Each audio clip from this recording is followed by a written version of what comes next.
নমস্কার, আপনি শুনছেন সাসপেন্স থ্রিলার প্ল্যাটফর্ম, আপনার গল্পের প্ল্যাটফর্ম। আজ আপনি শুনবেন সুদূর বাংলাদেশ থেকে এক প্রাচীন দেবীর আখ্যানের গল্প অপু তানভীরের কলমে অন্ধ্রদেবী। আজকের গল্পের সূত্রধার ও গল্প পাঠে আমি লিও। গল্প শুরু করার আগে আপনাদের সকলের কাছে একটি বিশেষ অনুরোধ। আপনাদের মধ্যে অনেকেই গল্প শোনার পর আমাদের চ্যানেলটিকে সাবস্ক্রাইব না করেই চলে যান। আপনাদের কাছে অনুরোধ, প্লিজ আমাদের চ্যানেলটিকে সাবস্ক্রাইব করুন। আপনাদের করা প্রত্যেকটা সাবস্ক্রিপশন আমাদেরকে আরও ভালো করার অনেক সাহস যোগায়। তবে আর দেরি না করে আসুন শুনে নেওয়া যাক অপু তানভীরের কলমে আজকের আমাদের বিশেষ নিবেদন, এক প্রাচীন দেবীর আখ্যানের গল্প অন্ধ্রদেবী।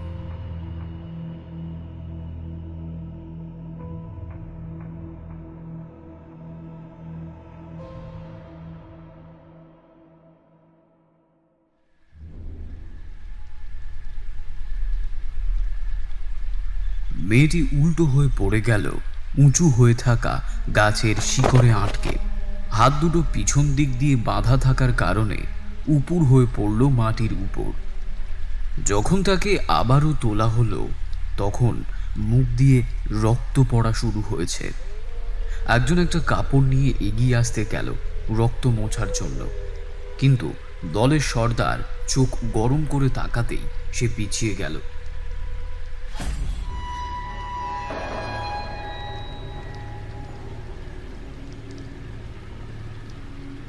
সবাই মেয়েটির দিকে তাকাচ্ছে, কিন্তু সর্দারের জন্যে তারা কেউ কিচ্ছু করতে পারছে না।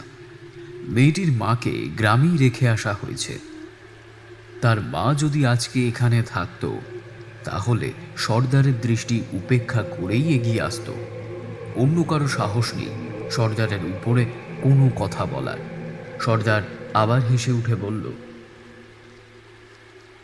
বেশি দেরি করা যাবে না, কালকের মধ্যেই আমাদেরকে পৌঁছাতে হবে। কিন্তু সর্দার, সমুদ্রের অবস্থা খান তো খুব বেশি ভালো না। ও কি পারবে? ওকে পারতেই হবে।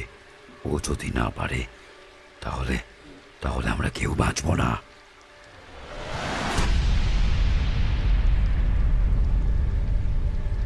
আর কেউ কোনো কথা বলল না। আবারও হাঁটা শুরু হলো। কারোর কিচ্ছু বলারও নেই। যেখানে সর্দার স্বয়ং নিজের মেয়ের প্রতি এমন আচরণ করতে পারছেন সমগ্র টোঙ্গার ভালোর জন্য, সেখানে অন্য কারোর কোনো কথা থাকতে পারে না। আর সঞ্জু নিজেই এগিয়ে এসেছে এই কাজটা করার জন্য, কিন্তু সঞ্জু কয়েক কদমও হাঁটতে পারল না, আবারও উল্টে পড়ল। এবার হাড় সে উঠতে পারল না, মাটিতে পড়েই রইল।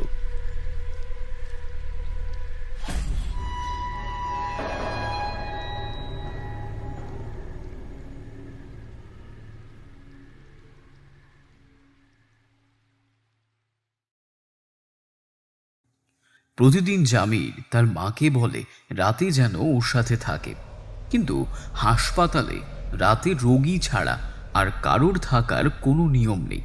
প্রতি ঘন্টায় নার্স এসে সারা রাত রাউন্ড দিয়ে যায়। তবুও জামিরের ভয় ভয় লাগতে থাকে। মনে হয় যেন কেউ ওকে দেখছে, ওর দিকে ক্রুদ্ধ চোখে তাকিয়ে রয়েছে।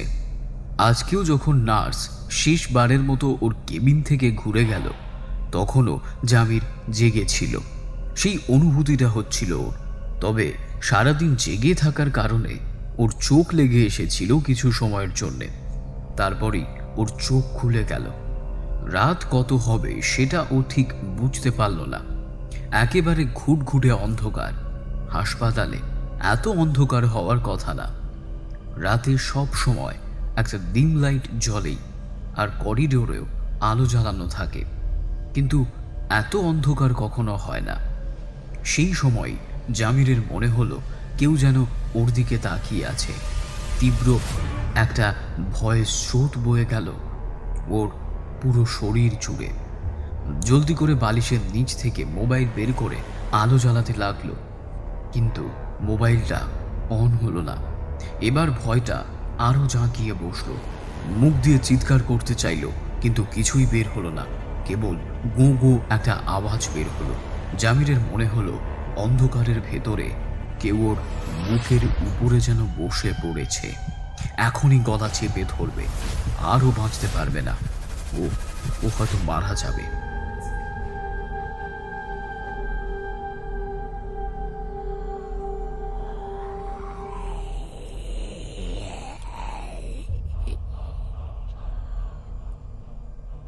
কতটা সময় এমন করে পার করেছে তা জামির বলতে পারবে না। হঠাৎই একটা সময় লক্ষ্য করল যে সব কিছু আবার স্বাভাবিক হয়ে এসেছে। ঘরটা আবারও আলোতে ভরে উঠেছে। দরজা দিয়ে একজন নার্সকে ঢুকতে দেখল। ওর চেহারা দেখেই নার্সের মনে হলো হয়তো কিছু ঠিক নেই। ওর দিকে ছুটে এলো সে। তবে কি হয়েছে সেটা জামির কিছু বলতে পারল না। কেবল বড় বড় চোখ করে তাকিয়ে রইল নার্সের দিকে।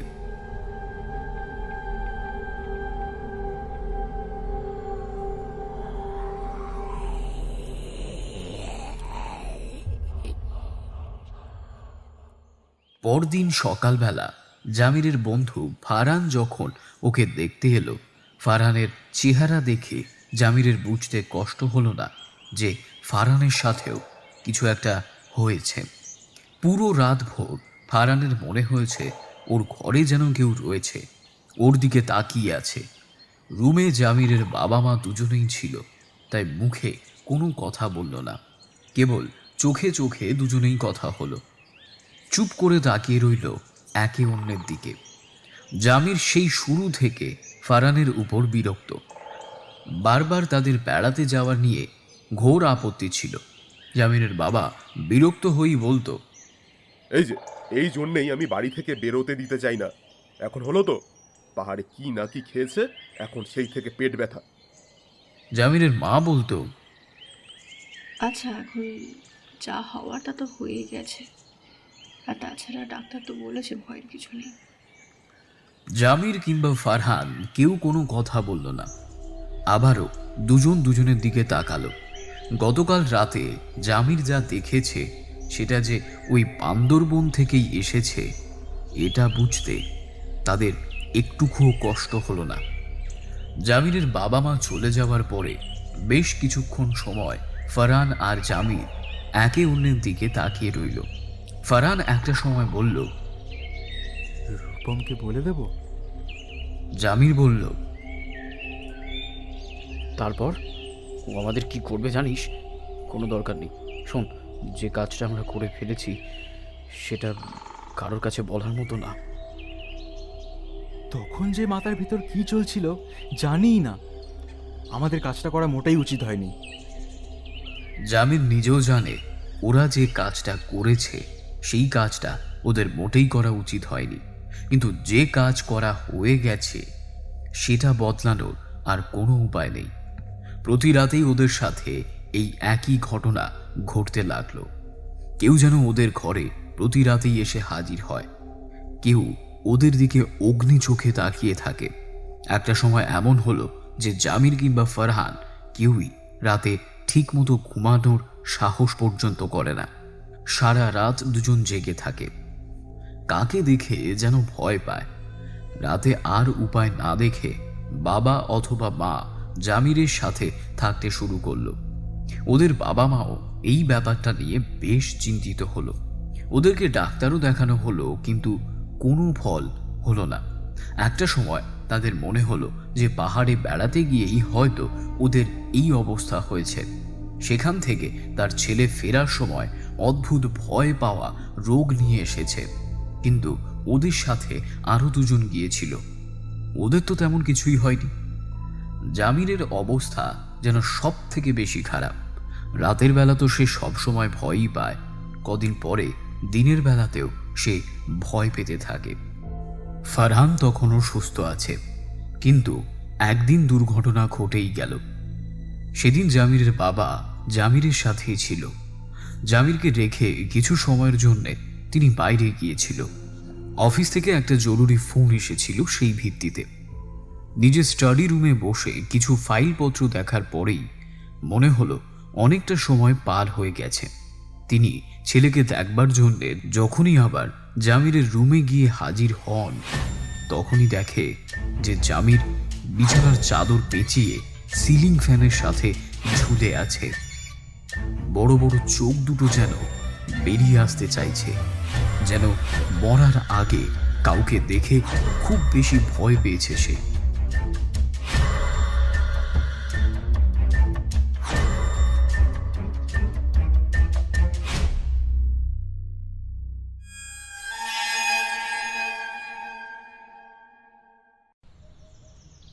রূপম কি বলবে ঠিক বুঝতে পারছে না, নিজের চোখকেও সে বিশ্বাস করতে পারছে না। কেবল অবাক হয়ে অনুর দিকে তাকিয়ে আছে। অনুর মুখ দিয়ে অদ্ভুত এক ধরনের আওয়াজ বের হচ্ছে। সেটা যে অনুর কণ্ঠস্বর না, সেটা রূপম খুব ভালো করেই জানে। বারবার রূপমের দিকে তেড়ে আসতে চাইছে, কিন্তু সেটা পারছে না, কারণ ওর দুই হাত দেয়ালের সাথে শিকল দিয়ে বাঁধা। সেটা ও ছিঁড়ার চেষ্টা করছে। রূপমের ভয় হলো অনু হয়তো সেটা ছিঁড়েও ফেলতে পারে। রূপমের একটু ভয় ভয় করছে, তবে অনুকে ছেড়ে সে চলে যেতে পারছে না, কেবল অবাক হয়ে তাকিয়ে আছে। রূপম জানে এই ব্যাপারটা খুব বেশি সময় থাকবে না। আজকে ভরা পূর্ণিমা, রাত পার হলেই আবার অনু আগের অবস্থায় ফিরে আসবে। বিকালে যখন অনু ওকে বাসায় আসতে বলেছিল, তখনই রূপমের কেমন জানি সন্দেহ হয়েছিল। ওর কণ্ঠেই এমন কিছু ছিল যা রূপমকে চিন্তিত করে তুলেছিল। বান্দরবন থেকে আসার পর থেকেই রূপম লক্ষ্য করছিল অনুর ভিতরে কিছু একটা পরিবর্তন এসেছে। ঠিক আগের অনুকে সে খুঁজে পাচ্ছিল না। কিন্তু যখনই জামির মারা গেল, তখনই রূপমের মনে হলো যে নিশ্চিত কিছু একটা সমস্যা হয়েছে। আর আজকে এই ব্যাপার। বিকেলবেলায় যখন বাসায় এসে পৌঁছায়, তখন অনু অস্থির হয়ে নিজের ঘরে পায়চারি করছিল। ওকে দেখে রূপম যেন একটু ভরসা পেল। রূপম বলল, কি হয়েছে? তোকে তোকে এমন কেন লাগছে? আজকে খারাপ কিছু হবে বলে মনে হচ্ছে। কি হবে? রূপম কিছুই বুঝতে পারছিল না। সে বলল, কি হয়েছে আমাকে বলবি? আজকে ভরা পূর্ণিমা, আজকে সে আবার আসবে। কে আসবে? আন্দ্রদেবী।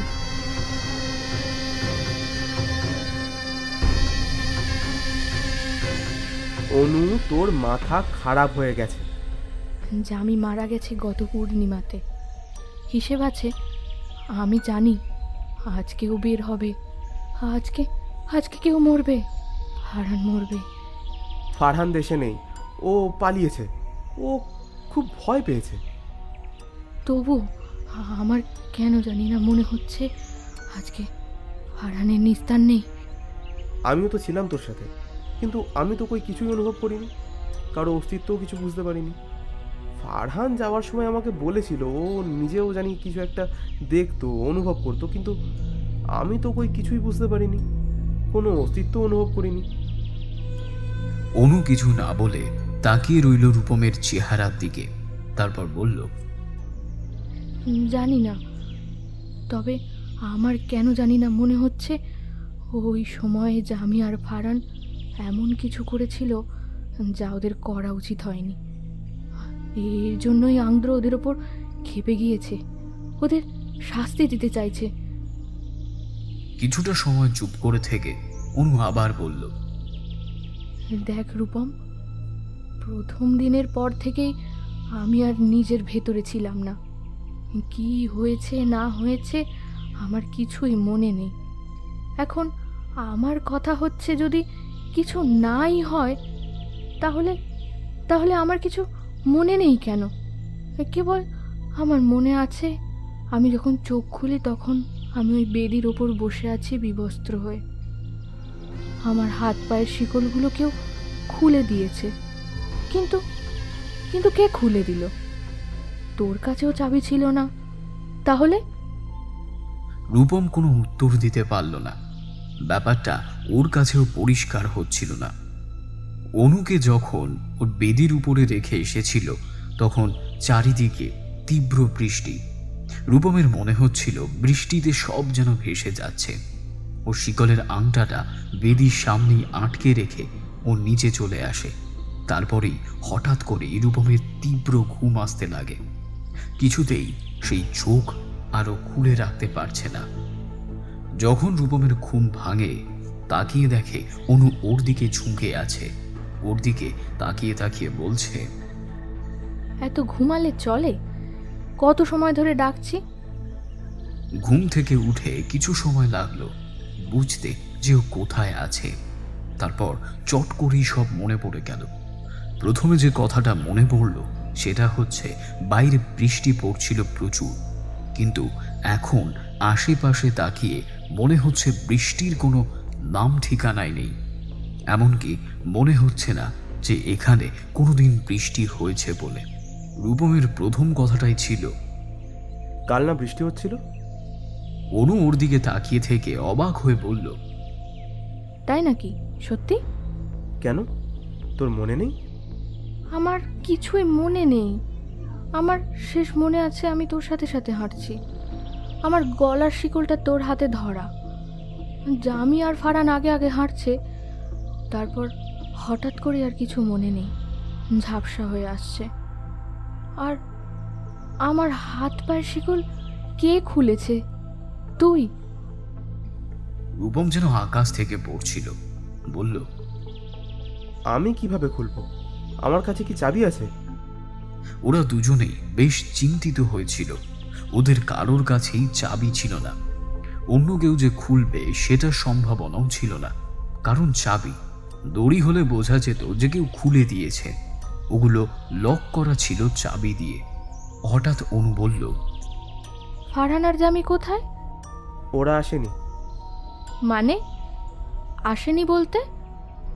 গতকাল সকালে জামিরের শরীর হঠাৎ খুব খারাপ হয়ে যায়, ফারহান তাই ওকে নিয়ে ফিরে গেছে। তারপর তারাও ফিরে আসে। যদিও ঢাকাতে আসার পরে অনু আর রূপম গিয়েছিল জামিরকে দেখতে। জামির তখনও হাসপাতালে ভর্তি। অনুকে দেখে ফারহান আর জামির দুজনেই কেমন ধারা চমকে উঠেছিল। অনু এটা অবশ্য বুঝতে পারেনি, কিন্তু ওদের চোখ দেখেই মনে হচ্ছিল যে কিছু একটা যেন ওরা লুকাচ্ছে। তারপর অনু যখন বলল যে ওর কিছুই মনে নেই, ওরা কখন গেল, কি হয়েছে শেষের কয়দিনে, তখন দুজন যেন একটু হাঁপ ছেড়ে বাঁচল।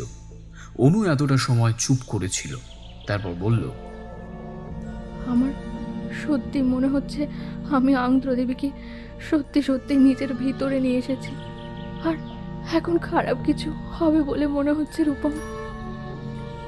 অনু ফুঁপিয়ে কেঁদে উঠল। রূপম ওকে জড়িয়ে ধরে বলল, চিন্তা করিস না, তোর কিচ্ছু হবে না। একটা না একটা কিছু বের হবেই। কিন্তু কিন্তু এখন কি করতে বলিস? চল তোকে বেসমেন্টে নিয়ে যাই, একটা ব্যবস্থা করেছি। অনু ওকে বেসমেন্টে নিয়ে গেল। সেখানেই দেখতে পেল যে শিকলগুলো রয়েছে। অনু ওকে কি করতে বলবে সেটা বুঝতে কষ্ট হলো না। অন্য সময় হলে রূপম হয়তো মানা করত, তবে আজকে কিছু বলল না। দেয়ালের দিকে পিঠ করে দাঁড়ালো অনু। তারপর রূপম আস্তে আস্তে ওর হাত আর পা শিকলের সাথে আটকে দিল। একইভাবে তালা আটকে দিল সে। যখন কাজ শেষ হলো তখন অনু বলল, তুই দরজা বন্ধ করে উপরে চলে যা রূপম, সকালবেলা আসিস।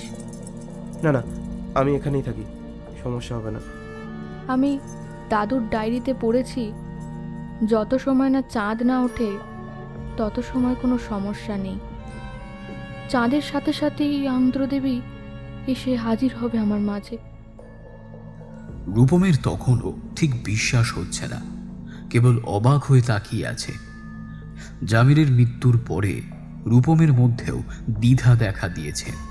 এতদিন অনুর কাজকর্মগুলো হেসে উড়িয়ে দিলেও এখন সে দিতে পারছে না। ফারহান তো ভয়ে আর দেশেই থাকেনি, এমনকি বলেওনি যে ওরা চলে যাচ্ছে। এয়ারপোর্ট থেকে রূপমকে ফোন করে বলছে যে ও চলে যাচ্ছে। দেশে থাকলে ওকেও জামিরের মতো হয়তো মরতে হবে। রূপম অনেক প্রশ্ন করেছিল, কিন্তু ফারহান কিচ্ছু বলেনি। টুকটাক কথা বলছিল ওরা। তারপর হঠাৎ করেই যেন ঘরের পরিবেশ বদলে গেল। অনুর মুখের কথাও বন্ধ হয়ে গেল। রূপম কাছে যেতে গিয়েও আটকে গেল। তাকিয়ে দেখল অনুর চোখের মণিগুলো আস্তে আস্তে উল্টে যাচ্ছে। রূপম কি করবে বুঝতে পারল না। তারপরই অনুর গলা থেকে অদ্ভুত সেই স্বর বের হতে লাগলো, যেন কোনো জন্তু চাপা গর্জন করছে। রূপম কয়েকবার অনুর নাম ধরে ডাক দিল, কিন্তু কোনো কাজ হলো না। সারাটা রাত এমন চলল। অনু কয়েকবার নিজের হাতে শেকল ছিঁড়তে উদ্যত হলো, কিন্তু আটকে গেল।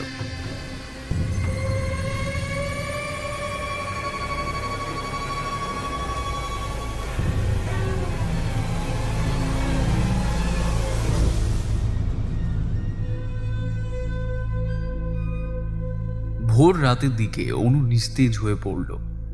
হাত দুটো বাঁধা ছিল, নয়তো ও মাটিতে লুটিয়ে পড়ত। দুই হাতের উপর ঝুলে রইল। রূপমের যদিও ভয় করছিল, তবুও এগিয়ে গিয়ে অনুর শরীরে হাত দিল। অনু যেন একটু নড়ে উঠল। তারপর খুব মৃদু কণ্ঠে বলল, রূপম, এই তো আমি। আমার আমার আমার কি হয়েছে? আমি বলতে বলতে কেঁদে ফেলল। রূপম জলদি করে অনুর হাত আর পায়ের শেকল খুলে দিল। তারপর ওকে কোলে করে নিয়ে চলল শোবার ঘরের দিকে। অনুকে যখনই রুমে ঘুম পাড়িয়ে দিয়ে বসার ঘরে এসে দাঁড়ালো, তখনই দেখল বসার ঘরের সোফার উপর একজন বসে আছে। তার চোখ হাতের মোবাইলের উপর নিবদ্ধ। এত সকালে কেউ যে কারোর বাসায় আসতে পারে এটা রূপমের জানা ছিল না। অথবা এমন হতে পারে যে লোকটা আগে থেকেই এই বাসায় ছিল। রূপম কি বলবে ঠিক বুঝতে পারল না। অনুর পরিচিত কেউ হতে পারে, কিন্তু অনুর বাবা মা কেউ দেশে থাকে না। বলতে গেলে অনু একাই এখানে থাকে। চাকর বাকর কিছু আছে। রূপম আগেও অনেকবার এই বাসায় এসেছে, কিন্তু এই মানুষটাকে সে কোনোদিনও দেখেনি। একটু গলা খাকরানি দিতেই মানুষটা ওর দিকে ফিরে তাকালো। বয়স ওর থেকে কিছু বেশি হবে, মুখে খোঁচা খোঁচা দাড়ি, সুদর্শন দেখতে। তবে মানুষটার যে জিনিসটা সব থেকে লক্ষণীয় সেটা হচ্ছে তার চোখ। রূপম এত তীক্ষ্ণ চোখ আর কোনোদিনও দেখেনি। দেখে মনে হয় চোখ দিয়ে তাকিয়েই ভিতরের নারী নক্ষত্র সব জেনে যাবে। মানুষটা রূপমকে দেখে উঠল না, একটু যেন হাসল, কিন্তু সেটা হাসি ছিল না।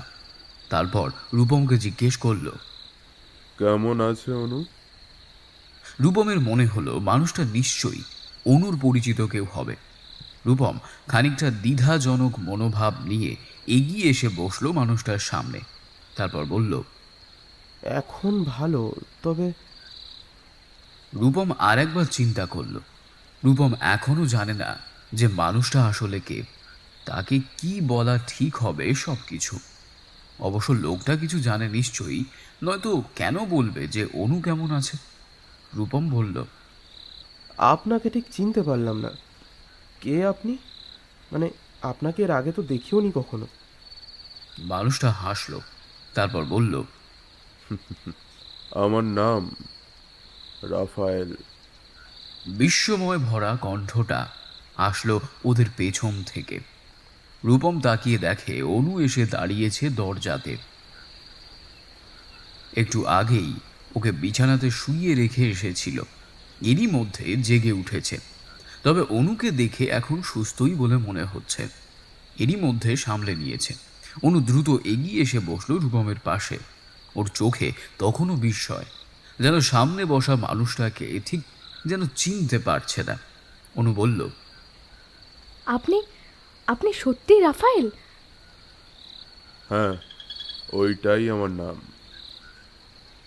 আপনার ব্যাপারে দাদুর কাছে শুনেছি। দাদুর ডায়েরিতে অনেক কিছু লেখা আছে আপনার ব্যাপারে, কিন্তু আমি কি?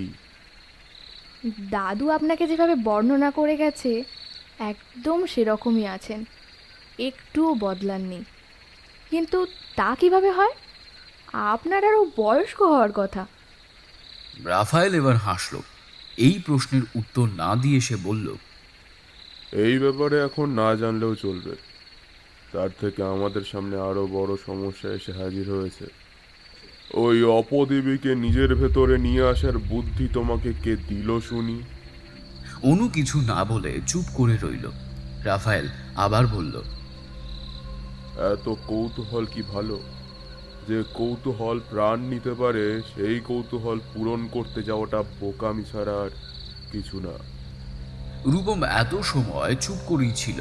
এবার বলল, দেখুন, যা হয়ে গেছে গেছে, এখন কি সমাধান সেটা বের করতে হবে। তার আগে আমাকে জানতে হবে আসলে কি হয়েছিল। শুরু থেকে বলো দেখি। অনু আর রূপম একে অন্যের দিকে তাকালো।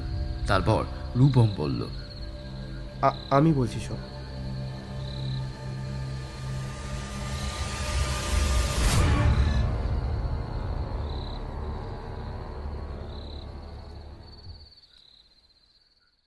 পাহাড়ের অন্যরকম একটা সৌন্দর্য আছে। এই নির্জনতা আর অন্য কোথাও পাওয়া সম্ভব নয়। সমুদ্র কিংবা নির্জন কোনো গ্রামের আছে একটা আলাদা সৌন্দর্য, কিন্তু সেগুলোর সাথে এই পাহাড়ের সৌন্দর্যের কোনো তুলনাই চলে না।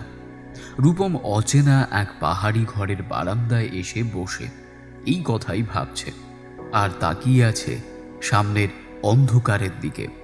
আকাশে চাঁদ উঠেছে বেশ খানিকটা সময় আগে। সেই আলোতে সামনের দিকে তাকিয়ে আছে।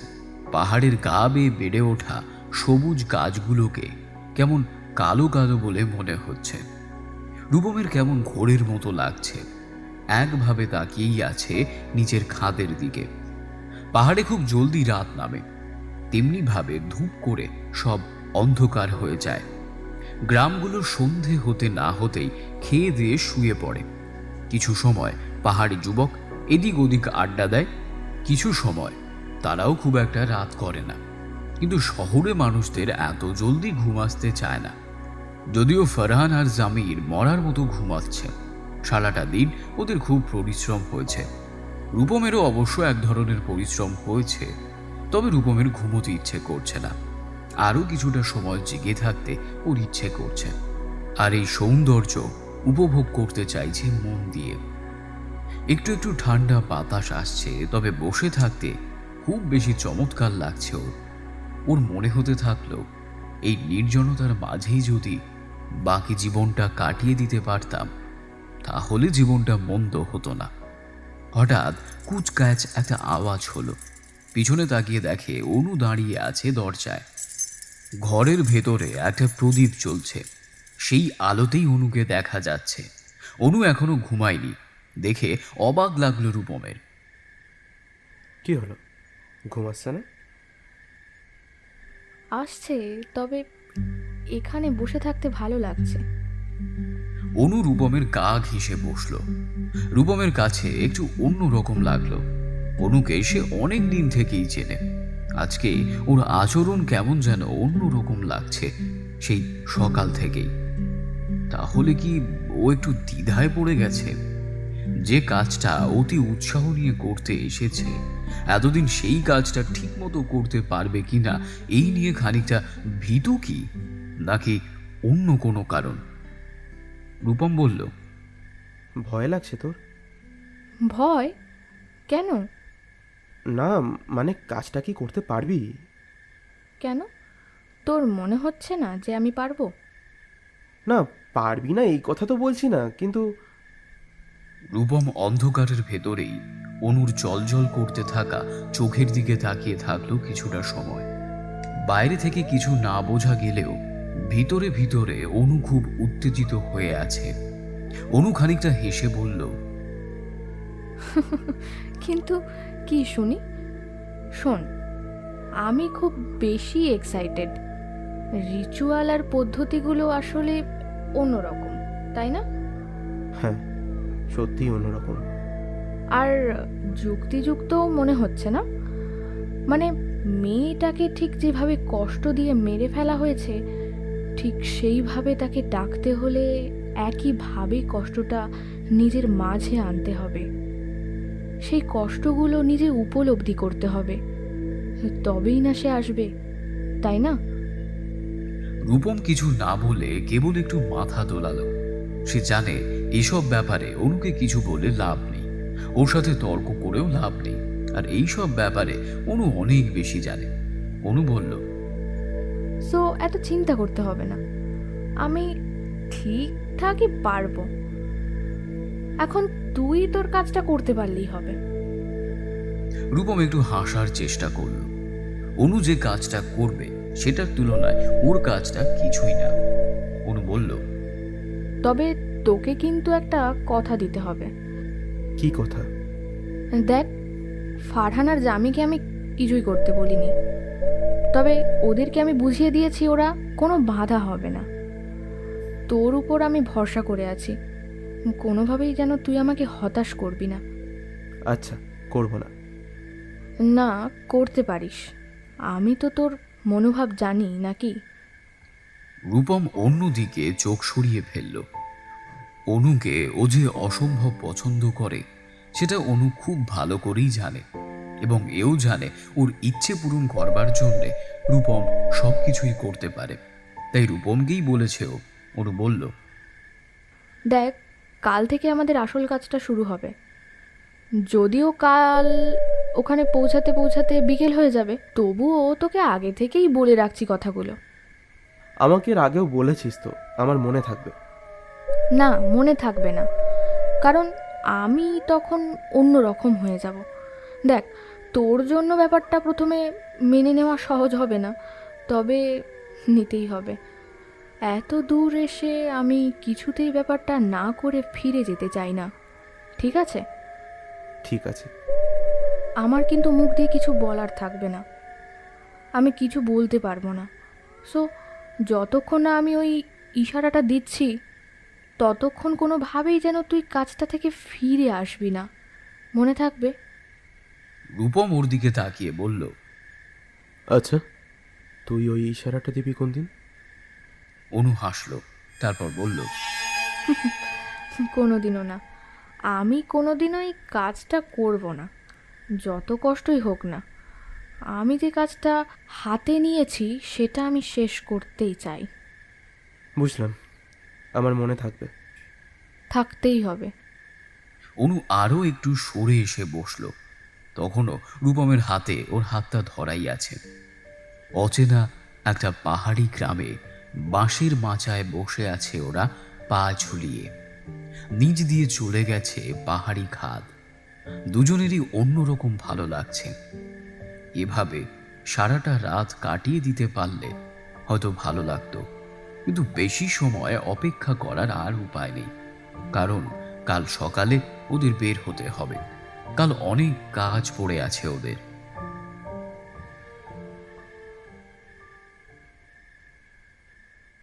অনু সবসময় খুব কৌতূহলী একটা মেয়ে, বিশেষ করে অলৌকিক বিষয়ে ওর কৌতূহল সীমাহীন। এই নিয়ে অনুর পড়াশোনা অনেক বেশি। গল্প, উপন্যাস থেকে শুরু করে ডকুমেন্টারি আর রিসার্চ গ্রাসে ও গিলে খায়। এই গুণটা ও পেয়েছে দাদার কাছ থেকে। অনুর দাদাও ঠিক এই ব্যাপার নিয়ে পড়ে থাকত। খানদানি জমিদার হওয়ার কারণে খুব একটা কাজ করতে হয়নি তাকে। ওইসব নিয়ে অনেক কাজ করে গেছে ও। এই নিয়ে তার অনেক পড়াশোনাও ছিল। জীবনের অনেকটা সময় তিনি এর পেছনে ব্যয় করেছে। এবার ঠিক এমন একটা অলৌকিক ব্যাপারের খোঁজ পেয়েছে অনু। অনুর দাদার একটা পুরানো ডায়েরি ঘেঁটে ও প্রথম এই ব্যাপারে জানতে পারে। সেখান থেকেই অন্ধ্র দেবীর মূর্তির খোঁজ সে পেয়েছে। সেই থেকেই অনুর মাথার ভেতরে এই অন্ধ্র দেবী ছাড়া আর কিছুই নেই। তারপর সত্যি সত্যি যখন খোঁজ খবর নিয়ে জানতে পারল যে এমন একটা মূর্তি আসলেই আছে, তখন থেকেই এখানে আসার জন্যে উঠে পড়ে লাগলো। তবে সেটা যদি কেবল মন্দির আর মূর্তি দেখার ভেতরে সীমাবদ্ধ থাকতো তাহলে ব্যাপারটা ঠিক ছিল, কিন্তু অনুর মাথায় এক অন্য ভূত চেপে বসল। সে অন্ধ্র দেবীর আরাধনা করতে চায়, ঠিক যেভাবে যেভাবে আচার অনুষ্ঠান পালন করলে অন্ধ্রদেবীকে তার ভিতরে আনা যাবে, ঠিক সেইভাবে সে কাজগুলো করবে। ব্যাপার আসলেই সত্যি কি না, এমন হয় কি হয় না, এসব তাকে জানতেই হবে।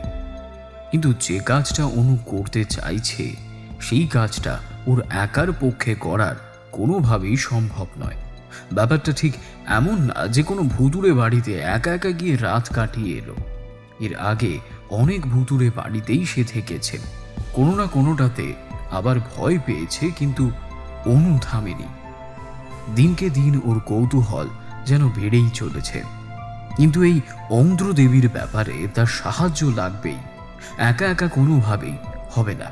সেই জন্যে রূপম, ফরহান আর জামিরকে এর সাথে যুক্ত করা। প্রথমে যখন অনু তাদেরকে বলল কাজটা কিভাবে করতে হবে, তিনজনেরই চোখ কপালে উঠল, একে অন্যের দিকে চাই করতে লাগলো। রূপম প্রথমেই মানা করে দিল, সে বলে দিল যে সে করবে না। কিন্তু অনু জেদের কাছে কেউ পারবে কেন? বাবা মায়ের একমাত্র মেয়ে হওয়ার কারণে ছোটবেলা থেকেই সে যা ভেবে এসেছে তাই সে করে এসেছে। একবার কোন অপদেবতার পুজো করার জন্যে নিজের হাতের শিরা কেটে ফেলেছিল সে। এই খবরটা রূপমের খুব ভালো করেই জানা। সে জানতো ও রাজি না হলেও অনু ঠিক এই কাজটা করবে, তাকে কোনোভাবেই থামানো যাবে না। শেষে আর উপায় না দেখে রাজি হয়ে গেল সবাই।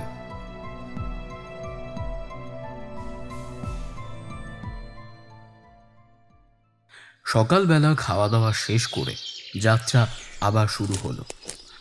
বান্দরবনের মানুষ কেবল কেউ কারাডাং, নীলগিরি আর নীলাচল বোঝে, আর যারা আরও একটু সাহস দেখায় তারা চলে আসে লাফাকুম অথবা রেকাকৃতে। এর বাইরেও যে আরও কিছু স্থান আছে সেটা অনেকেই জানে না, ওদের জানা ছিল না। তবে সব কিছু জানা গেছে ফরহানের কাছে। ফরহানদের আদি বাসা এই বান্দরবনেই, যদিও ও ছোটবেলা থেকে ঢাকাতেই থাকে, কিন্তু দাদা চাচারা এখনও এখানেই থাকে। এখানে ওদের বেশ প্রভাবও আছে, তাই চাইলেও ও খোঁজ খবর বের করতে পারে। ঠিক এমন করেই ও অন্ধ্রদেবীর মন্দিরের খোঁজটা পেয়েছে। অনুই ওকে খোঁজ খবর নিতে বলেছিল। খোঁজ নিয়ে জানা গেছে যে এই নামের দেবীর একটা মন্দির আসলেই এখানে আছে, তবে পথটা অনেক বেশি দুর্গম, একেবারে মায়ানমার সীমানার কাছে। অনেক আগে ওখানে একটা গ্রাম ছিল অন্য এক উপজাতিদের, কিন্তু সেটা নাকি গায়েব হয়ে গেছে। অনেকে বলে যে ওই গায়ের উপর অন্ধ্রদেবীর অভিশাপ পতিত হয়েছে, তাই গ্রাম নাকি ধ্বংস হয়ে গেছে। এখানকার পাহাড়ি উপজাতিরা ওই পথে যেতে খুবই ভয় পায়। বিভিন্ন কুসংস্কার আছে ওদের মনে। ওরা মনে করে ওই মন্দিরে গেলে কিংবা ওই দেবীর এলাকার ভিতরে গেলে নাকি অভিশাপ লাগবে। অন্ধ্র উপজাতি নামের এক উপজাতি ছিল, ওরা ওই অন্ধ্রদেবীর উপাসনা করত, ঠিক যেমনভাবে করা উচিত সেইভাবে।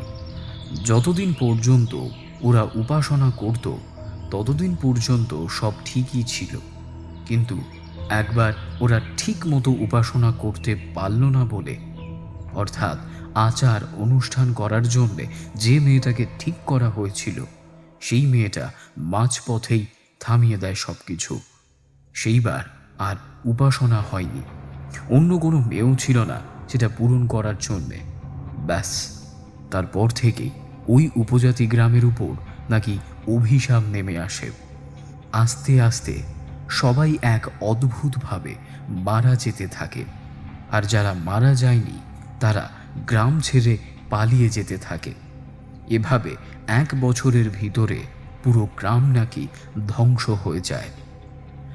যে সময়টাতে দেবীর উপাসনা করতে হয় সেই সময়টা আসার আগেই গ্রাম একেবারে খালি হয়ে যায়। অনুরা আজকে যাচ্ছে সেই গ্রামের দিকে। আজ থেকে ঠিক 4 দিন পর ভরা পূর্ণিমা। ঠিক সেই রাতেই অনু নিজেকে ওই দেবীর সামনে উপস্থাপনা করবে, এই জন্যেই তাদের এখানে আসা। ওদের দলটা ধীরে ধীরে এগিয়ে চলছে অন্ধ্রদেবীর মন্দিরের দিকে। সবার আগে রয়েছে ওদের গাইড চাঙ্কি। ফারহানের পরিচিত। অন্য কোনো গাইড ওদের ওখানে নিয়ে যেতে রাজি হচ্ছিল না। ফারহান একে খুঁজে নিয়ে এসেছে, তবে চাঙ্কিও ওদের সেই মন্দির পর্যন্ত নিয়ে যাবে না।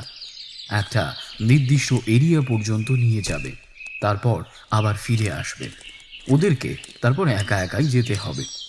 অবশ্য খুব একটা সমস্যা হওয়ার কথা নয়। চাঙ্কির ভাষ্য মতে কেবল একটা রাস্তা আছে, আর রাস্তাটা নাকি এখনো টিকেও আছে, বিলীন হয়ে যায়নি। আজ থেকে 70 কিংবা 80 বছর আগে গ্রামটা ধ্বংস হয়েছে। তারপর থেকে সেই রাস্তায় আর কেউই যায় না, কিন্তু তারপরেও সেই রাস্তাটা নাকি হারিয়ে যায়নি। স্পষ্টই বোঝা যায়। অনেকে বলে যে দেবী এখনো তার উপাসকদের জন্যে সেটা খুলে রেখেছে। যদি ঠিক মতো তার আরাধনা করা যায়, তাহলে দেবীর আশীর্বাদ ঠিক তাদের উপর পতিত হবে। তাই পথ হারানোর কিংবা খুঁজে পাওয়া নিয়ে ওরা খুব একটা বেশি চিন্তিত নয়। তারপরেও ওদের কাছে ম্যাপ আছে, আর জিপিএসও নিয়ে যাচ্ছে ওরা। অনুর সাথে ওর বন্ধুরা ছিল, তারপরেও অনুর একটু যেন অন্যরকম লাগছিল। যদিও এখনো ওর হাতেই সব কিছু, চাইলেই সব কিছু বন্ধ করে দিয়ে ও চলে যেতে পারে, কোনো কিছু করতে হবে না ওর। কিন্তু ও নিজেকে খুব ভালো করে চেনে। এই কৌতূহলের কাছে সব কিছু পরাজয় হয়ে যাবে। দলটা প্রায় সারাদিন হাঁটল। ওরা পাহাড়ি এলাকার যতই ভিতরে ঢুকছে, চারিপাশটা ততই যেন চমৎকার লাগছে। এমন মন মাতানো পরিবেশ এর আগে তারা কোনোদিন দেখেনি। একেবারে বন্য পরিবেশ। মানুষজনের চলাচল এখানে খুবই কম। কেবলমাত্র কিছু আদিবাসী এখানে আসে কাঠ কাটতে, তাও অনিয়মিতভাবে। হাঁটতে হাঁটতে জামির একটা চমৎকার ফল দেখতে পেল। ওটা হাত দিতে যাবে, তক্ষুনি চাঙ্কি চিৎকারে সেটা ধরতে মানা করল। বলল যে ফলটা দেখতে সুন্দর হলেও এই ফল খেলে নাকি মানুষ অজ্ঞান হয়ে যায়। জামির তবুও বারণ শুনল না। কয়েকটা ফল ছিঁড়ে ব্যাগের ভিতরে নিয়ে নিল। ঢাকায় গিয়ে নাকি কাজ আছে এটা দিয়ে। সন্ধ্যার সময় ওরা একটা স্থানে এসে থামল। অনুকে কেউ বলে দিল না যে ওরা আসল জায়গাতে চলে এসেছে। এখান থেকেই ওদের আসল জার্নিটা শুরু হবে। জায়গাটার দিকে তাকালে প্রথমে কিচ্ছু মনে হবে না, কিন্তু একটু ভালো করে দেখলেই দেখা যাবে একটা প্রাকৃতিক বেড়া দেওয়া রয়েছে, যেন প্রাকৃতিকভাবে ভিতর আর বাইরের স্থানটা আলাদা করে রাখা হয়েছে। ওপাশটা কেমন অন্ধকার বলে মনে হলো অনুর কাছে। আবারও সেই অস্বস্তিটা ফিরে এলো ওর মাঝে। এখনো ওর কাছে সুযোগ আছে চলে যাওয়ার। নিজেকে আবারও খানিকটা শান্ত করল। জোর করে ফিরে চলে যাওয়ার চিন্তাটা দূর করে দিল সে। আজকে তাকে এই কাজটা করতেই হবে।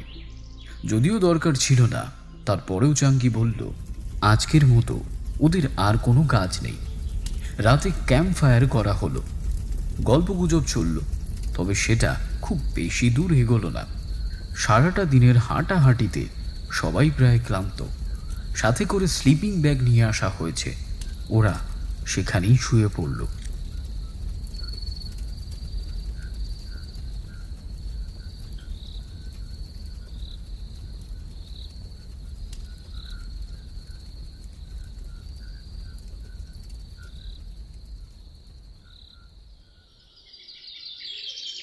সকাল হতেই চাঙ্কি ওদের রেখে চলে গেল।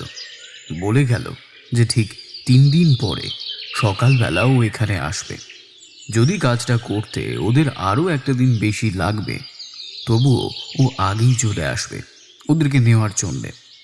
যাওয়ার পথে ফারহান চাঙ্কির হাতে আরও একটা 1000 টাকার নোট গুঁজে দিল। সব টাকা আগেই অগ্রিম দেওয়া হয়ে গেছে। এটা দিল ওকে খুশি করার জন্যে। চাঙ্কি চলে যেতেই আসল কাজ শুরু হয়ে গেল। অনু নিজের ব্যাগ খুলে ফেলল, তারপর তার ভিতর থেকে সব জিনিসপত্র বের করতে শুরু করলো। গত কয়েক সপ্তাহ ধরে সে এই সব জিনিসপত্রই তৈরি করেছে। তার দাদার রিসার্চ পত্র ঘেঁটে যে যে জিনিস লাগবে সেভাবে যেভাবে লাগবে সব কিছু সে জোগাড় করেছে, ঠিক সেইভাবে তৈরি করে নিয়েও এসেছে। জিনিস বলতে শিকল। রূপম শিকলগুলো হাতে নিয়ে দেখতে শুরু করলো। প্রতিটি শিকলের গায়ে অদ্ভুত কিছু আঁকা আছে, কোনো চিহ্ন যেন। রূপমের কাছে বাংলা উল্টো ঔয়ের মতো মনে হলো, আর সেটার মাঝখান দিয়ে একটা বাঁকা দাগ চলে গেছে। তবে চিহ্নটা হুবহু তেমন না, এমন চিহ্ন সে এর আগে কখনো দেখেনি, তাই ব্যাখ্যা করাটা একটু জটিল। এই সবই অনু নিজে তৈরি করেছে ওর দাদার সেই গবেষণা ঘেঁটে। ঠিক হচ্ছে কি হচ্ছে না সেটা বের করার কোনো উপায় নেই। ওরা যা করতে যাচ্ছে তা আদৌ কোনো কাজে আসবে কিনা সেটা ওরা জানে না। ফরহান আর জামিরের মনে দৃঢ় বিশ্বাস যে যে কাজটা অনু করতে যাচ্ছে সেটার কোনো ফল আসবে না। তবে ওদেরও কৌতূহল আছে, সেই সাথে ঘোরাঘুরি তো আছেই। এটার জন্য ওদের মূলত আসা। রূপমের ধারণা যে কোনো কিছু হবে না, কেবলই কষ্ট করছে ওরা। যদি অনু ওদের সাথে মন্দিরটা দেখতে যেত তাহলে রূপমের কোনো সমস্যা ছিল না, কিন্তু অনু যা করতে যাচ্ছে সেটাও ঠিক মেনে নিতে পারছে না। কিন্তু ওকে যে বাধা দেবে সেটাও পারছে না। অনুর চেয়েও খুব ভালো করেই জানে ও মূলত যাচ্ছে অনুর যাতে কোনো অসুবিধা না হয়, সে যাতে নিরাপদ থাকে সেইটা দেখার জন্যে। ওর ব্যাকপ্যাকের পকেটে একটা রিভলভার আছে ওর নিরাপত্তার জন্য। কাউকে কিছু বলতে হলো না, অনু নিজেই বসে গেল সেগুলো পড়ার জন্য। কয়েদিদের পায়ে আটকানোর জন্যে যেমন বেড়ি পরানো হয় ঠিক সেইভাবে দুই পায়ে দুটো বেড়ি পরে নিল। দুটো বেড়ির সাথে একটা শিকল যুক্ত আছে। এটা বানানো হয়েছে যাতে অনু ঠিক মতো পা ফেলতে না পারে। ফুট দুয়েক লম্বা শিকল, হাঁটতে একটু কষ্ট হবে ওর। বেড়ি দুটো আটকে নিল তালা দিয়ে। এরপর আরেকটা বেড়ি বের করলো, এটার সাথেও লম্বা শিকল রয়েছে। সেটা বানানো হয়েছে ওর গলার মাপে। গলার থাকে ও পরে নিল, তারপর ওটাও আটকে দিল তালা দিয়ে। শিকলের অন্য প্রান্তটা রূপমের হাতে দিল। ওরা তিনজন এত সময় ধরে এই কাজগুলোই দেখছিল। রূপমের কয়েকটা দায়িত্বের ভিতরে একটা আছে এই শিকলটা থাকবে ওর হাতে। যেমন করে কয়েদিদেরকে টেনে নিয়ে যায় ঠিক সেইভাবেই অনুকে নিয়ে যেতে হবে। এরপর এগিয়ে এসে হ্যান্ডক্যাপটা রূপমের দিকে এগিয়ে দিল। হ্যান্ডক্যাপের গায়েও সেই অদ্ভুত চিহ্ন আঁকা রয়েছে। অনুর দিকে কিছু সময় তাকিয়ে থেকে রূপম বলল, আর একবার ভেবে দেখ। আমি ভেবে দেখেছি, নে। এই বলে হাতটা পেছন দিকে বাড়িয়ে দিল। পেছন দিকে হাতটা হ্যান্ডকাফ দিয়ে আটকে দিল। হাতে হ্যান্ডকাফ, পায়ে আর গলাতেও শিকল পরানো শেষ। একেবারে আসল কয়েদিদের মতো মনে হচ্ছে ওকে। ঠিক একইভাবে সেই রাজকুমারীকে তার রাজ্য থেকে ধরে নিয়ে যাওয়া হয়েছিল। আরাকানের কোনো এক ছোট্ট রাজ্যের রাজকুমারী ছিল সে। সেখান থেকে তাকে বন্দি করে এই পথ দিয়ে নিয়ে আসা হচ্ছিল। পথেই সে মারা পড়ে। তার মৃতদেহ নাকি এই অবস্থায় পড়েছিল এই পাহাড়ের কোথাও একটা। তারপর থেকেই তার উপদ্রব শুরু হয়। তাকে শান্ত করতেই এত কিছু করতে হতো। অনু বলল, এবার বলগে একটা। এখনো কিছু বাকি ছিল। রাজকুমারের মুখের চিৎকার থামাতে তার মুখে কিছু একটা দিয়ে বেঁধে রাখা হয়েছিল। এখন অনুর জন্যে ঠিক ওই কাজটা করতে হবে। একটা বল গ্যাগ ও আগে থেকে নিয়ে এসেছিল। মুখে আটকে দেওয়ার আগে অনু বলল, দেখ, আমি আর কথা বলতে পারবো না, এই শেষ, বুঝতে পেরেছিস? বুঝলাম। মনে রাখিস, আমি ওখানে যেতে চাই, যে কোনো মূল্যেই, এভাবেই। তোদেরকে ঠিক যেভাবে যেভাবে বলেছি তোরা ঠিক সেইভাবেই কাজ করবি, মনে থাকবে তো? হ্যাঁ বাবা, মনে থাকবে। আর কথা হলো না। মুখে বল গ্যাগটা আটকে দিল। অনু অবশ্য আগে থেকে এই গ্যাগটা পরে অভ্যেস করে নিচ্ছিল। কারণ একবারে 3 দিন ধরে ওটা ওকে পড়ে থাকতে হবে। অনু বুক ভরে একটা বড় নিঃশ্বাস নিল। এবার আসল কাজটা করতে হবে। অনু চুপ করে দাঁড়িয়ে আছে, কারণ কাজটা করবে রূপম। কিন্তু রূপম তখনও খানিকটা কনফিউজ। ফারহান বলল, তুই তাহলে ওকে নিয়ে আয়, আমরা এগোলাম। সব কাজ শেষ হতেই রূপম দেখতে পেল অনুর পিঠেও একইভাবে আঁকা সেই ট্যাটুটা। ও নিশ্চয়ই কোথাও থেকে এটা শরীরে আঁকিয়ে নিয়ে এসেছে।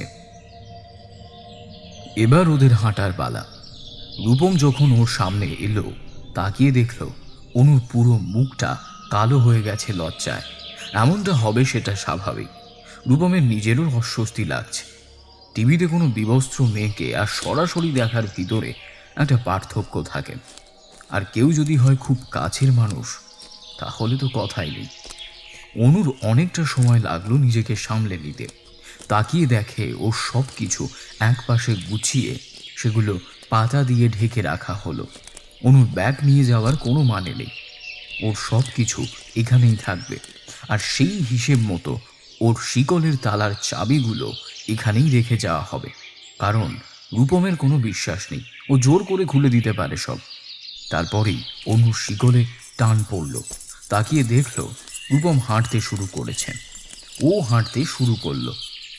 যাত্রা শুরু হয়ে গেল ওদের। ঠিক ওই প্রাকৃতিক বেড়াটাতে অনু যখন পা দিল, তখনই ওর কেন জানি মনে হলো একটা ঠান্ডা বাতাস যেন ছুঁয়ে গেল। সেই সাথে সাথে ও বুঝতে পারল কিছুর একটা পরিবর্তন চলে এসেছে ওর মাঝে। কিছু একটা যেন ওর দিকে প্রবেশ করছে। একটা দিন পুরো হাঁটলো ওরা। রূপমের হাতে অনুর শিকলটা ছিল।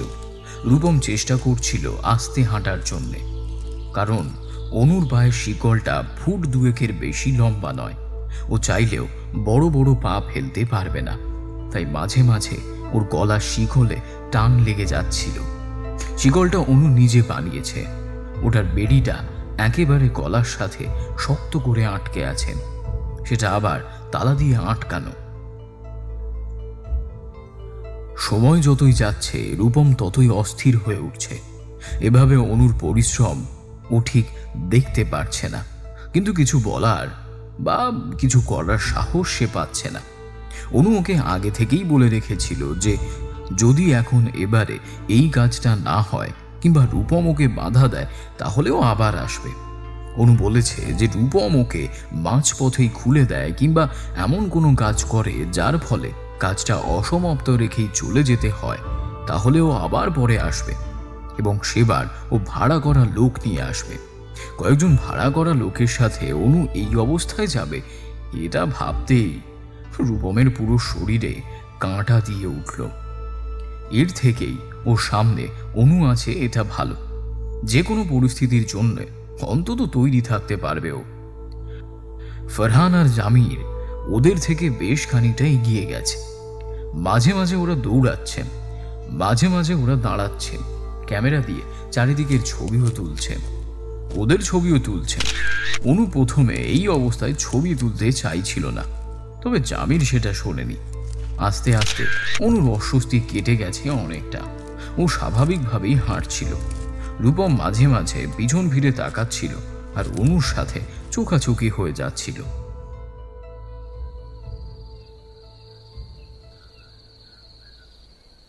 রাতে ঘুমানোর সময় অনুর শিকলটা একটা গাছের সাথে আটকে রাখা হলো।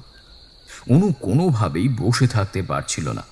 যদি পর্যাপ্ত কষ্ট না করে তাহলে নাকি অন্ধ্রদেবী ওর ভেতরে আসবে না, এমনটাই নাকি নিয়ম। কি অদ্ভুত নিয়ম সব। রূপমের এসব কিছুই করতে ইচ্ছে করছে না, কিন্তু তা করেও উপায় নেই। পরের দিন কাটলো ঠিক একইভাবে। যতই সময় যাচ্ছিল অনুর অবস্থা অল্প অল্প করে খারাপের দিকে যাচ্ছিল, তবে ওর ভিতরে একটা পরিবর্তন আসছে। প্রথম প্রথম ও খুব বেশি লজ্জা পাচ্ছিল, কিন্তু যত সময় যাচ্ছিল ততই অনুর কেমন যেন অচেনা হয়ে যাচ্ছিল। বিশেষ করে ওর হাঁটার ধরনটা একটু একটু করে যেন পরিবর্তন হচ্ছিল। অনেক আগেই অনু কথা বলা বন্ধ করে দিয়েছে। তার উপর রূপমের মনে হচ্ছে যে অনু যেন আর অনুর ভেতরে নেই। রূপমের চোখ এড়ায়নি এটা। আর সেই সাথে চারিদিকের আবহাওয়াও একটু একটু করে যেন অন্যরকম হচ্ছিল। রূপমের কেমন যেন একটু অস্বস্তি লাগা শুরু করলো। তাহলে কি অন্ধ্রদেবী আসলেই এসে ভর করবে ওর মাঝে? এমন কি হবে? তখন কি হবে? না, কি সব ভাবছে ও? এসবও বিশ্বাস করে না। এসব করতে হচ্ছে কেবল অনুর জেদের কারণে, আর ও অনুকে ভালোবাসে এই জন্য। হাঁটার গতি আস্তে আস্তে কমে আসছিল, তাই প্রায় শিকলে টান পড়তে লাগলো। সন্ধ্যার সময় ওরা একটা বড় বট গাছের নিচে চলে আসলো। গাছটার গোড়াটা বাঁধাই করা। কাছে গিয়ে দেখলো সেটা ইট দিয়ে বাঁধাই করা না, শক্ত কালো পাথর দিয়ে বাঁধাই করা আছে। কে বা কারা এই জঙ্গলের ভেতরে এই গাছটা এভাবে বাঁধাই করে রেখেছে কে জানে। তার মানে এই এলাকাতেও এক সময় মানুষের সমাগম ছিল, নয়তো এমনটা হতো না। চাঙ্কি বলেছিল এই বড় বট গাছটা ওরা পথের মাঝে পাবে। এটার থেকে ডান দিকে যেতে হবে। দুদিন হেঁটেছে ওরা। কাল সন্ধ্যায় পূর্ণিমা নামবে, তার আগেই ওরা পৌঁছে যাবে এই আশাই করতে পারছে। ওই গাছটার পাশেই ক্যাম্প করা হলো। অনুকে আগের মতোই একটা গাছের সাথে আটকে রাখা হয়েছে। ওরা তিনজন বসে বসে কালকে কি করবে সেটা ঠিক করতে লাগলো। জামির ওদের অনেকগুলো ছবি তুলেছে, সেটাই দেখতে লাগলো। মাঝে মাঝে হাসাহাসিও করতে লাগলো। তবে রূপমের এসব ভালো লাগছিল না। ফারহান খাবার রান্না করলো নিজেই। রূপম সেটা খেয়ে শুয়ে পড়লো জলদি জলদি, যদিও চিন্তা অনুকে ঘিরেই আছে।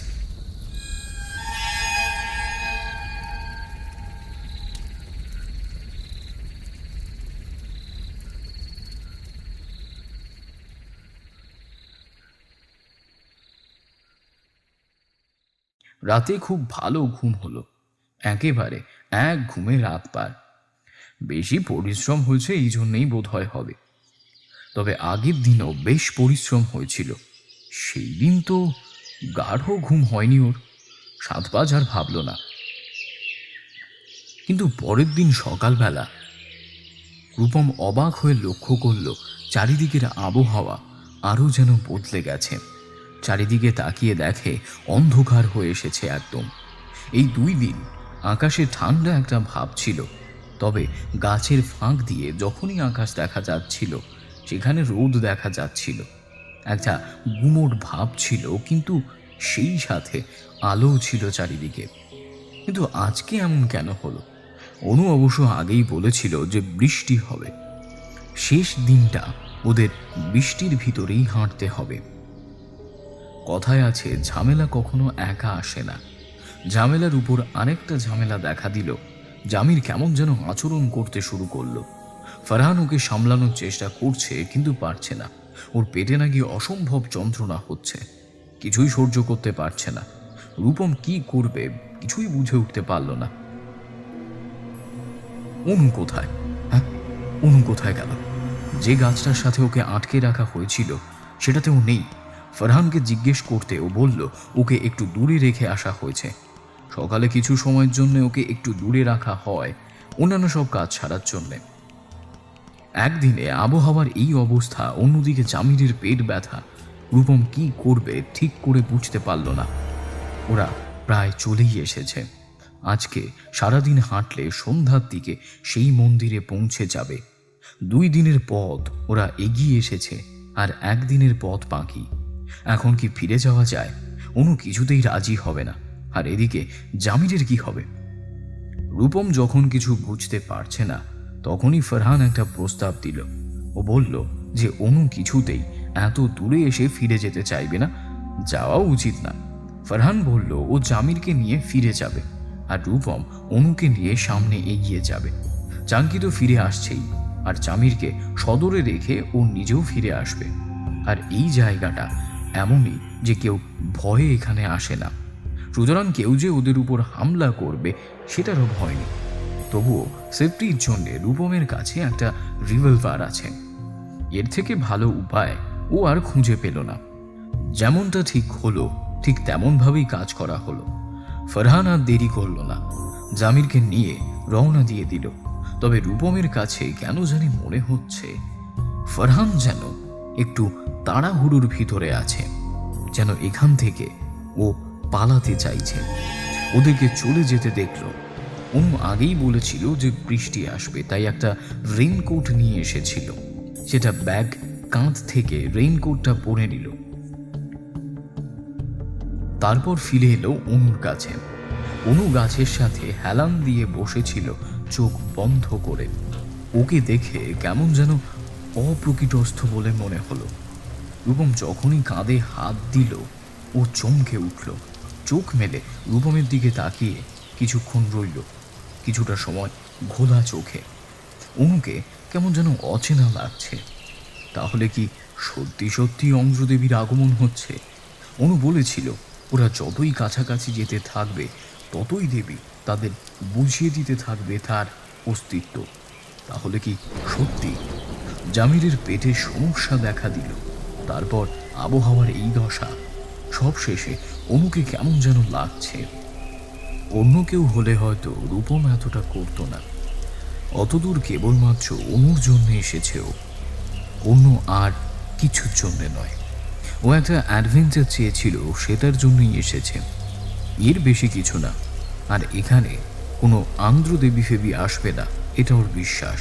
এটা কেবলই প্রাকৃতিক একটা বৃষ্টি, এর ভিতরে কোনো অলৌকিকের অস্তিত্ব নেই। এমনটা মনে মনে বলা শুরু করলো। এতটা ভুল প্রমাণ করতেই যেন ঝুমঝুম করে বৃষ্টি শুরু হয়ে গেল।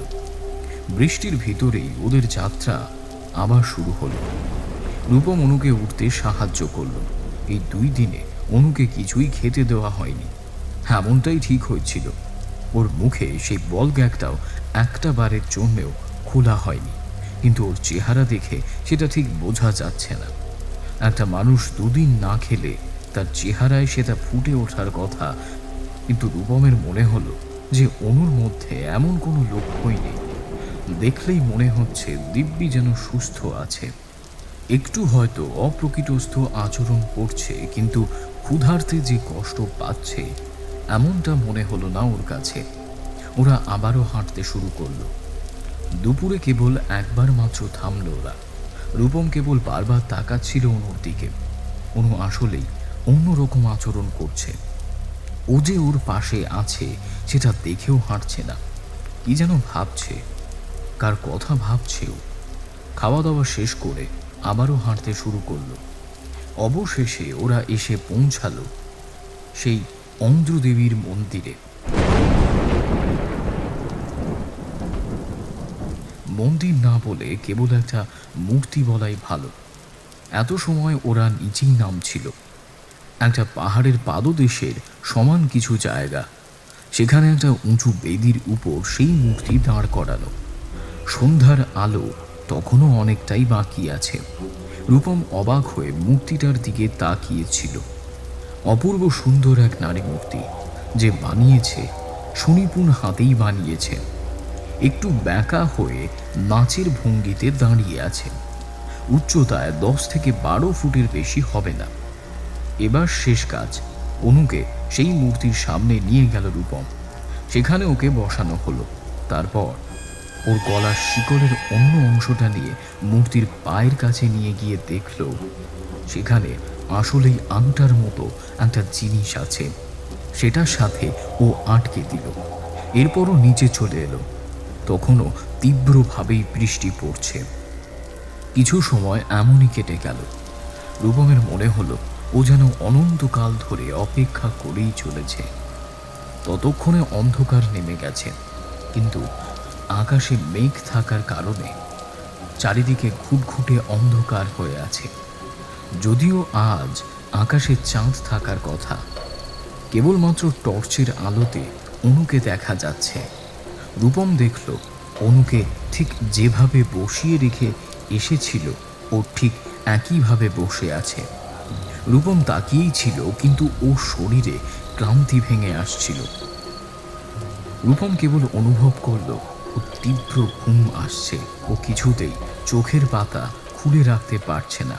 এমন কেন হচ্ছে ওর সাথে, ও ও ঠিক বুঝতে পারছে না। এমন তো হওয়ার কথা ছিল না। রূপমের যেন মনে হচ্ছে কেউ ওকে জোর করে ঘুম পাড়িয়ে দিচ্ছে। ও জেগে থাকতে চাচ্ছে কিন্তু পারছে না। একটা সময় তীব্র বৃষ্টির ভেতরেই রূপম ঘুমিয়ে পড়ল।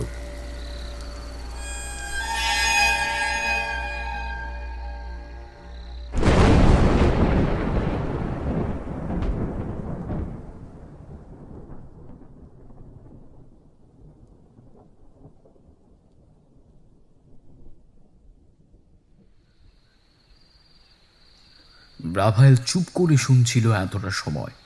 চুপ করে ওদের গল্প শুনল। প্রথমে কিছুটা সময় অনু বললেও পরের পুরোটা সময় রূপম বলেছে। কারণ অনুর নাকি এসব কিছুই ঠিক মনে নেই। ওর কেবল মনে আছে যে হাঁটছিল, ওর বেশি কিছু মনে নেই। রাফায়েল অনুর দিকে তাকিয়ে বলল, তুমি বলতে চাইছো প্রথম দিনের পর থেকে তোমার আর কিছুই মনে নেই? অনু মাথা নাড়ল। ওর পরিষ্কার করে কিছুই মনে নেই, কেমন যেন ঝাপসা স্মৃতি। তাহলে এই মাঝের 2 দিনেই কিছু হয়েছে, এবং সেই ঘটনার সাথে তোমার ওই 2 বন্ধু জড়িত ছিল। ওরা এমন কিছু করেছে যা দেবীর পছন্দ হয়নি, কিংবা আরো খারাপ কিছু। অনু আর রূপম দুজনেই একসাথে বলল, কিন্তু কিন্তু কি সেটা? সেটা আমি জানি না। এটার জন্যই যত সমস্যা হচ্ছে। অন্ধ্রর পুজো করা মানুষদেরকে ও কোনো ক্ষতি করে না, বরং তাদের উপর নানান সৌভাগ্যের ঘটনা ঘটায়। কিন্তু যদি ওর উপাসনা ঠিক মতো না হয়, তাহলে সে রেগে যায়। তোমার ভেতরে সে এসেছে, তার মানে তোমার রিচুয়ালে কোনো ভুল ছিল না। তবে কিছু একটা সমস্যা ঠিকই হয়েছে। রূপম বলল, কি সমস্যা?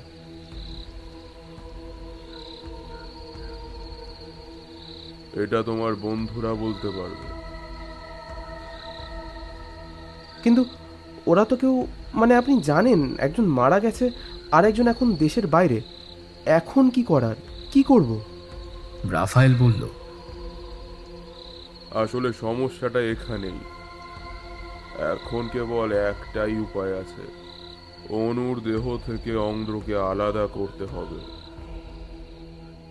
অনু আর রূপম দুজনেই একসাথে বলল, কিভাবে? রাফায়েল বলল, আবার সেখানেই যেতে হবে যেখান থেকে সব শুরু হয়েছিল।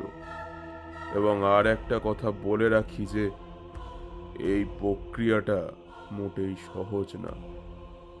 রূপম বলল, আগেরটাই বা কি সহজ ছিল? তবুও তো ও ঠিকই করেছে। রাফায়েল বলল, তুমি একদম তোমার দাদুর মতোই হয়েছ, এক রোখা।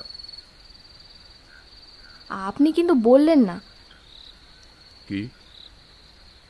দাদু আপনার কথা তার ডায়েরিতে লিখে গেছে। এমনভাবে আপনার বর্ণনা দিয়েছে যে আমি আপনাকে দেখেই চিনে ফেলেছি। হ্যাঁ, সাজিদ রহমান বেশ ভালো মানুষ ছিল। আমাকে কেন জানি খুব পছন্দ করত। উনি 2 বার আমার কাছে এসেছিলেন সাহায্যের জন্য। আমি সাহায্য করেছিলাম। তার মানে আপনি অনুর দাদুকে ভালোভাবে চিনতেন।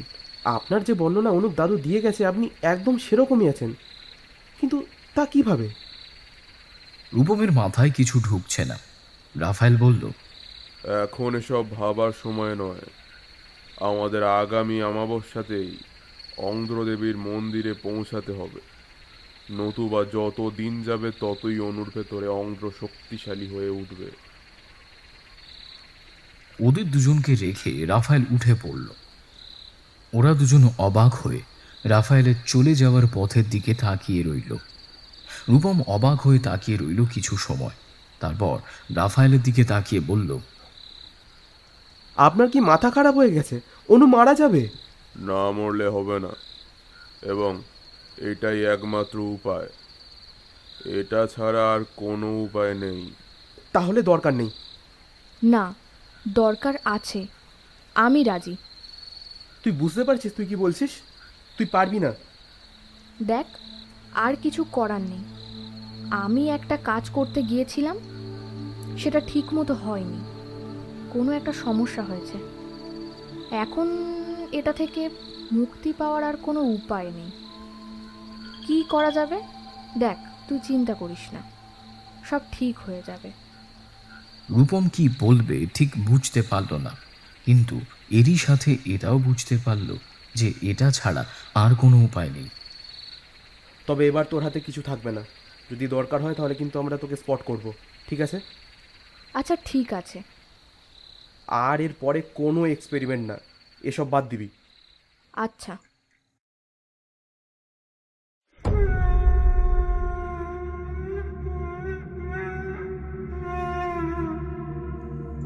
আজকে অমাবস্যা, আবারও তারা সেই আগের জায়গাতেই এসে হাজির হয়েছে।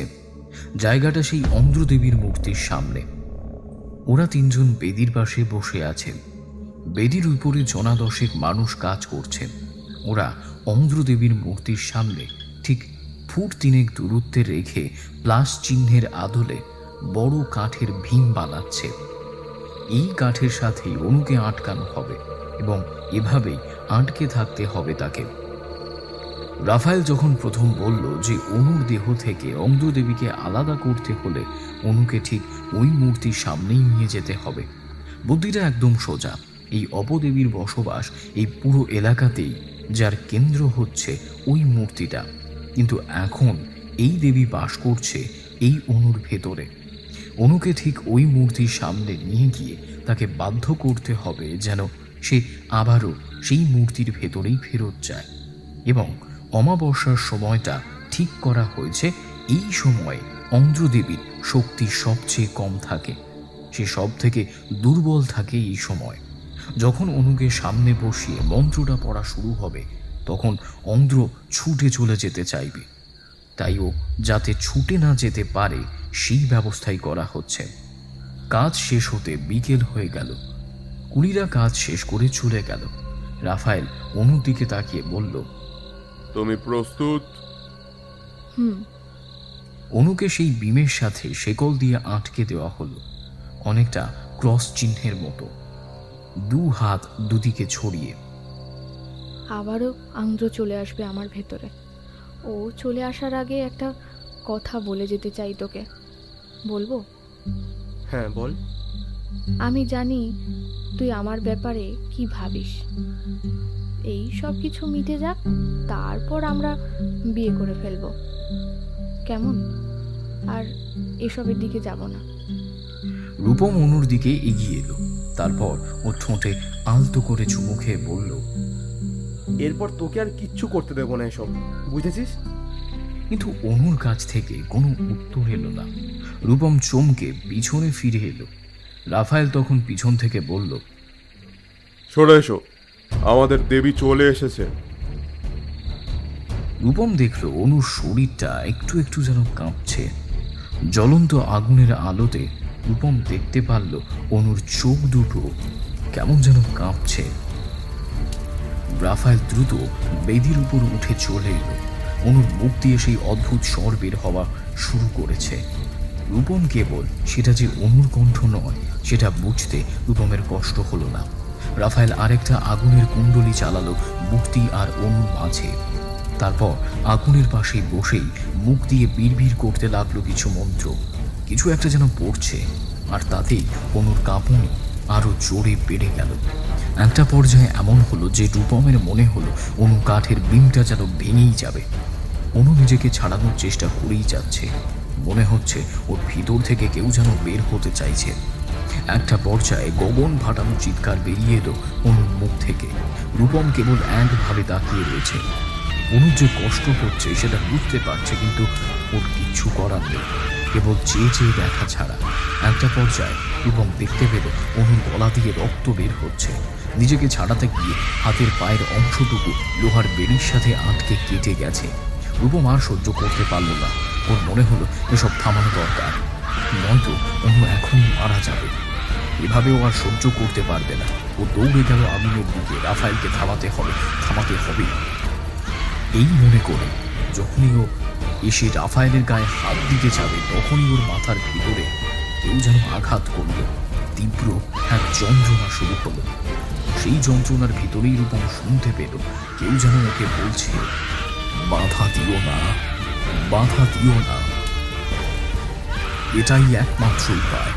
তারপর সেই তীব্র যন্ত্রণাটা এতটাই বাড়তে লাগলো যে রূপম জ্ঞান হারিয়ে ফেলল।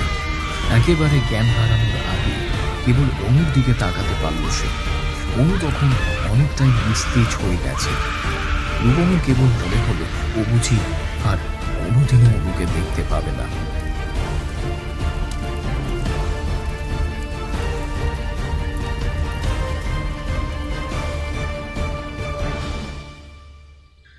রূপমের যখন চোখ মেলল তখন বাইরে বেশ রোদ উঠেছে।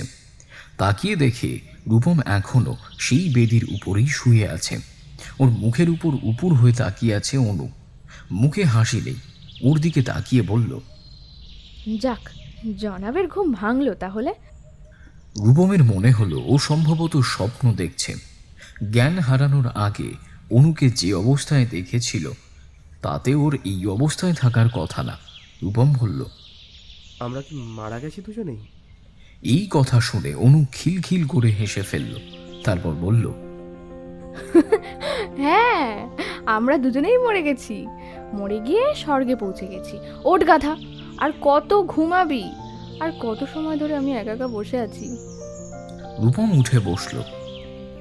মাথাটা তখনও বেশ ভার হয়ে আছে। চারিদিকে তাকিয়ে দেখে ওরা দুজন ছাড়া আর কেউই নেই আশেপাশে।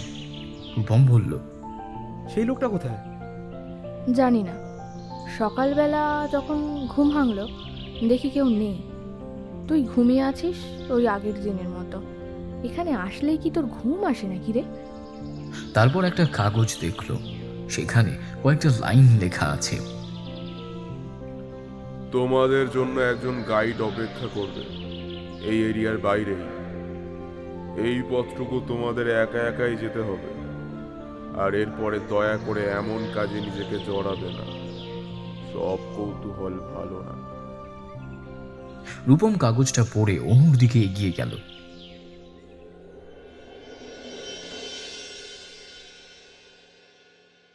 বান্দরবনে ওদের নিজেদের এই বাড়িতে ফারহান ফিরে এলো প্রায় 6 মাস পরে। যতই বাইরে থাকুক নিজের মাটি সবসময় প্রিয়। গতকাল ফিরেছে দেশে। রূপমের কাছ থেকে সব শুনেও প্রথমে ঠিক বিশ্বাস হচ্ছিল না। আরও কয়েকদিন অপেক্ষা করেছে। তবে যেদিন দেখল রূপম আর অনু বিয়ে করে ফেলেছে, ফেসবুকে ওদের নিত্য নতুন ছবি দেখে ফারহানের বিশ্বাস হলো যে অনুর জীবনে অপদেবীর ছায়া যেটা ছিল সেটা এখন চলে গেছে। এর অর্থ হচ্ছে ওর জীবনের উপর থেকেও সেটা চলে গেছে। তার আর ভয় করেনি, ফিরে এসেছে। প্রথমে ঢাকা আসলেও কয়েকদিন পরে বান্দরবনে ফিরেছে ওর দাদা ও দাদির বিবাহ বার্ষিকী উপলক্ষে। সারাদিন এদিক ওদিক ঘুরে বেড়ালো। পুরানো সব বন্ধুদের সাথে আড্ডাও দিল। রাতে ঘুমোতে গেল নিশ্চিন্তে। কিন্তু যখন মাঝরাতে ওর ঘুম ভেঙে গেল, সাথে সাথেই ওর মনে হলো ওর রুমে কেউ যেন আছে। ওর দিকে সেই ক্রুদ্ধ চোখে যেন তাকিয়ে আছে। ফারহানের সেই ভয়টা আবারও ফিরে এলো। ও দৌড়ে পালাতে চাইল, কিন্তু পা নাড়াতে পারল না। সবকিছু যেন বিছানার সাথে আটকে আছে শক্ত করে। ও চিৎকার করতে গেল, কিন্তু সেটাও মুখ দিয়ে বের হলো না। তারপরেই ফারহান সেই মূর্তিটাকে দেখতে পেল। লম্বাতে প্রায় 7 ফুট একটা নারী মূর্তি ওর বিছানার পাশেই এসে দাঁড়িয়েছে। ওর চোখ দিয়ে যেন আগুন বের হচ্ছে। ফারহান প্রায় কেঁদে ফেলল। 6 মাস আগে করা সেই অপরাধের দৃশ্যটা ওর চোখের সামনে ভেসে উঠল। অনু ওদের বন্ধু হলেও অনুকে ওই অবস্থায় দেখার পর থেকে জামির নিজেকে ঠিক নিয়ন্ত্রণ করতে পারেনি। ওই দিন ওদের গাইড যখন সেই বিশেষ ফলের কথা বলল, তখনই জামিরের মাথায় বুদ্ধিটা আসে। ও রূপমের খাবারে খানিকটা ফল মিশিয়ে দেয়। রাতে রূপম তাই গাঢ় ঘুমের ভেতরে তলিয়ে যায়। তখন জামির উঠে যায় অনুর কাছে। অনুর তখন সব কিছু ছিল আটকানো, হাত পিছে মোড়া করে বাঁধা, মুখেও গ্যাগ পড়ানো। প্রতিদিন ওকে এইভাবে দেখে নিজেকে আর নিয়ন্ত্রণ করতে পারেনি। আদিম পশুটা জেগে উঠেছিল ওর ভিতরে। জামির দেখা দেখি ফারহানও একই কাজ করে অনুর সাথে, কিন্তু তখন তো আর অনু নিজের ভিতরে ছিল না। ওর ভিতরে প্রথম দিন থেকেই অঞ্জদেবী এসে ভর করেছিল। ওরা ঠিক অনুর সম্মানহানি করেনি, করেছিল অঞ্জদেবীর সম্মানহানি। দেবী তো প্রতিশোধ নেবেই। পরদিন সকালে ফারহানকেও ঠিক একইভাবে সিলিং ফ্যানের সাথে ঝুলে থাকতে দেখা গেল, মুখে একটা তীব্র ভয়ের ছাপ, যেন মরার আগে কোনো কিছু দেখে খুব ভয় পেয়েছে।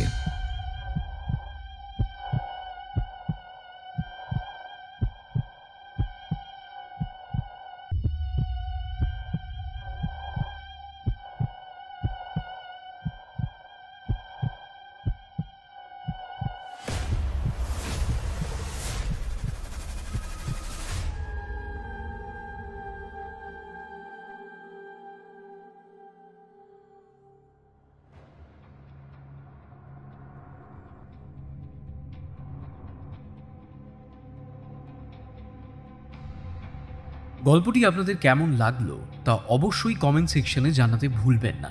আর ভালো লাগলে অবশ্যই চ্যানেলটিকে সাবস্ক্রাইব করে পাশের বেল নোটিফিকেশনটি অল করে দেবেন, যাতে সমস্ত গল্পের আপডেট সবার আগে আপনি পেতে পারেন।